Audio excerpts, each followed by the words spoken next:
Jina langu ni mkaguzi wa Jeshi la Polisi Karata, ambaye ndiye mkuu wa kikosi cha usalama barabarani wilaya Hanang. Tunaendelea na operation ya kukamata madereva mbalimbali ambao wanavunja sheria za usalama barabarani, hata vyombo vile ambao vikizi kuwepo barabarani ambao vinaweza kusababisha hatari au kusababisha ajali na madhara kwa wananchi wetu wa Hanang.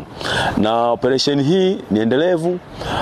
Cha msingi ni toe rai kwa wamiliki wa vyombo hivi vya moto, hasa matrekta ambayo hayakizi vigezo vya kuwepo barabarani. Unakuta trekta haina reflector, yani vya kisimwanga. Unakuta trekta dereva hana leseni. Unakuta trekta inakosa taa.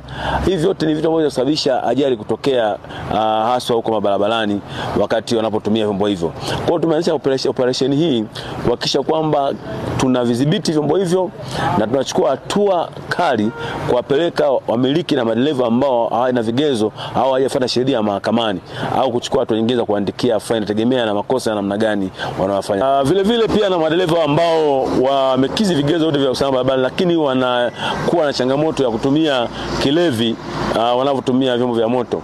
Mimi pia nitoe rai na nitoe maagizo hayo kwa wale madereva wote wajiepushe na kilevi. Manake tuko macho masaa yote, masaa 24 hatutolala, tuhakikisha kwamba kuwapima vilevi madereva wote wanaotumia vyombo vya moto, madereva wa mabasi wanaoingia katika stendi yetu kubwa.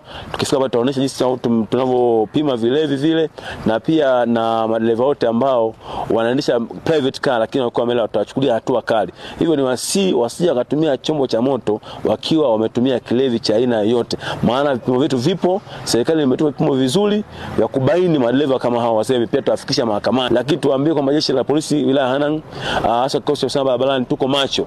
Hatutomuonea mtu yote muhali, hatutomuonea mtu yote aibu. Tutamkamata mtu yote ambaye hatafuata vigezo na masharti ya kanuni za usalama barabarani na sheria za usalama barabarani.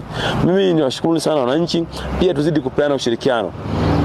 Tukemee matendo maovu yanayotendeka huko barabarani, ili kusaidia Jeshi la Polisi kutoa taarifa kama kuna dereva ambaye unaona anastahili, kutoa taarifa kwa Jeshi la Polisi wilaya Hanang ili tuweze kuchukua hatua ambazo tunatakiwa kuchukua ili kuhakikisha wananchi wanakuwa salama.